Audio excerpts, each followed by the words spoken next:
नमस्कार, मैं अमित कश्यप और आप देख रहे हैं गामा टाइम्स। इस वक्त हम लोग आए उत्तर प्रदेश की राजधानी में, जहां पर आप देख रहे हैं भारी संख्या पर स्क्रीन पर कर्मचारी बैठे अपनी मांगों को लेकर के, और सिंचाई संघ उत्तर प्रदेश के बैनर तले यहाँ अपनी मांगों को लेकर के प्रदर्शन किया जा रहा है। किन मांगों को लेकर के यहाँ बैठे हुए धरने पर, क्या मांगे उनसे पूछते हैं। संगठन के पदाधिकारियों से अपने परिचय के साथ में बताएं कि क्या यानी कि मांगे और किस तरह से जो है आप लोग प्रदर्शन पर यहाँ कितनी संख्या में बैठे।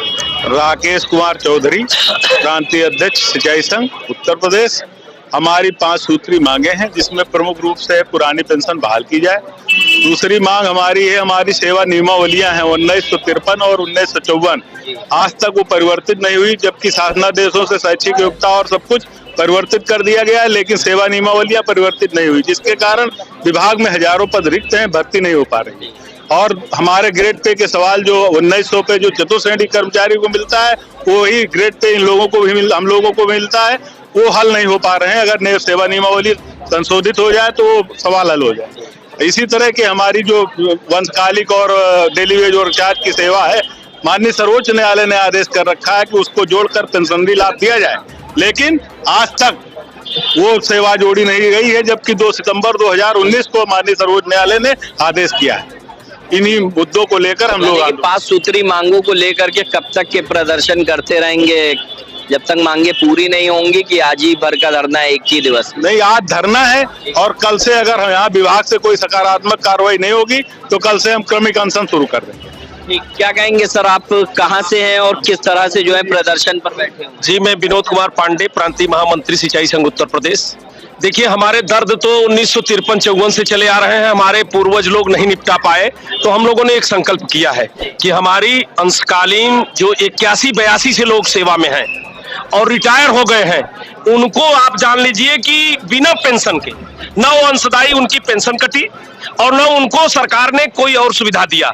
हाई कोर्ट के आदेश देने के बाद, सुप्रीम कोर्ट के आदेश देने के बाद भी ये नहीं मान रहे हैं, और हमारे हजारों की संख्या में ट्यूबवेल ऑपरेटर सेवानिवृत्त होकर के बिना पेंशन के अपने घर पहुंच गए हैं। जो 50,000 रुपए वेतन पाता हो और रिटायर हो जाए और अगले दिन और सेवानिवृत्त होने पर 1 रुपए न पाए, ऐसे सरकार की भर्त्सना होनी चाहिए। ऐसे विभाग के अधिकारियों को, जो सुप्रीम कोर्ट के आदेश के बाद भी, सुप्रीम कोर्ट का आदेश होने के बाद भी आज ये धारा 370, 368, 369, ये तीनों धाराएं इस तक दंड कर दी गई है सुप्रीम कोर्ट द्वारा कि जिस दिन से विनियमित हुए हैं उसके पूर्व की सेवाएं इनकी जोड़ करके इनको पेंशन दिया जाए। उसके बावजूद भी सरकार मानने को तैयार नहीं है। इसको लेकर के, सेवा नियमावली को लेकर के, वेतन विसंगति को लेकर के हम लड़ेंगे।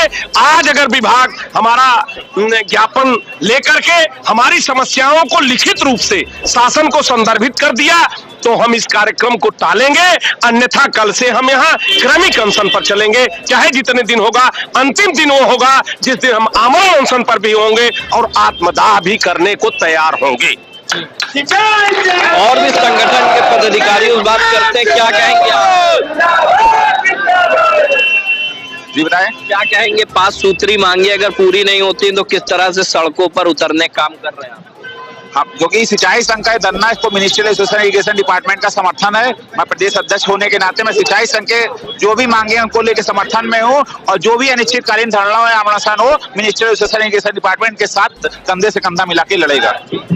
ये थे हमारे साथ में संगठन के पदाधिकारी सिंचाई संघ उत्तर प्रदेश के। यहाँ और भी लोग जो बैठे हुए धरने पर आप स्क्रीन पर देख रहे होंगे किस तरह से जो है सड़कों पर बैठे हुए हैं, और उनसे जानते कहाँ से हैं आप?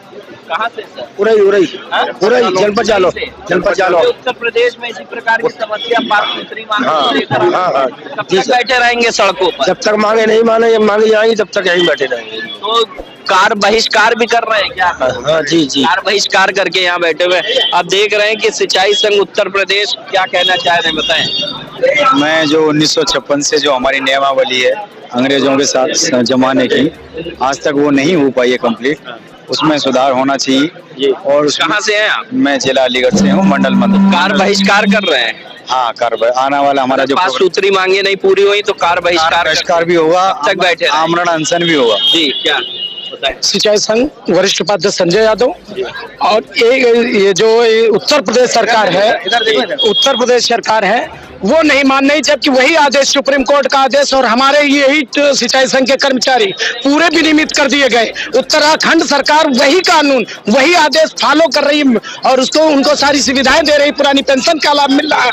और उत्तर प्रदेश सरकार उसके खिलाफ अध्यादेश ला करके हम लोगों का मानसिक आर्थिक उत्पीड़न कर रही है। क्या करेंगे, किस तरह से उत्तर प्रदेश का 2022 का चुनाव भी आने वाला, अगर मांगे नहीं पूरी होती हैं तो क्या चुनाव जो है किस तरह से आप लोग वोट करने वाले हैं? कर्मचारियों के हित के लिए हम लोग किसी भी फैसले में जा सकते हैं और कर्मचारी विरोधी सरकार के लिए हम लोग किसी भी हद तक उसको मतलब उसके खिलाफ मतदान और हर चीज करने का काम करेंगे। परिवार साथी इस तरह लाखों लाख कर्मचारी हम सरकार का पुरजोर विरोध करेंगे। जी जी, आप देख रहे हैं हजारों की तादाद में यहाँ पूरे उत्तर प्रदेश के तमाम जिलों से आए हुए हैं कर्मचारी जो अपनी 5 सूत्री मांगों को लेकर के धरने पर सड़कों पर बैठे हुए हैं। ये उत्तर प्रदेश की राजधानी के सदर का नजारा है जहाँ मुख्यालय पर सिंचाई विभाग पर बैठकर ये सभी कर्मचारी प्रदर्शन कर रहे हैं। और कहीं ना कहीं आप देख रहे हैं कि कर्मचारियों की उत्तर प्रदेश सिंचाई विभाग की किस तरह से दुर्दशा है और किस तरह से अपनी 5 सूत्री मांगों को लेकर के बताया जा रहा है संगठन के पदाधिकारियों द्वारा कि सुप्रीम कोर्ट के आदेशों की भी अवहेलना उत्तर प्रदेश की योगी सरकार कर रही है, जिसके चलते ये सभी कर्मचारी आक्रोशित है और अनिश्चितकालीन धरने, क्रमिक अनशन और आत्मदाह करने की बात कह रहे हैं संगठन के पदाधिकारी अगर उनकी मांगे नहीं पूरी होती। आप देखते रहिए हंगामा टाइम्स। मैं अमित कश्यप लखनऊ से इजाजत चाहता हूँ। नमस्कार।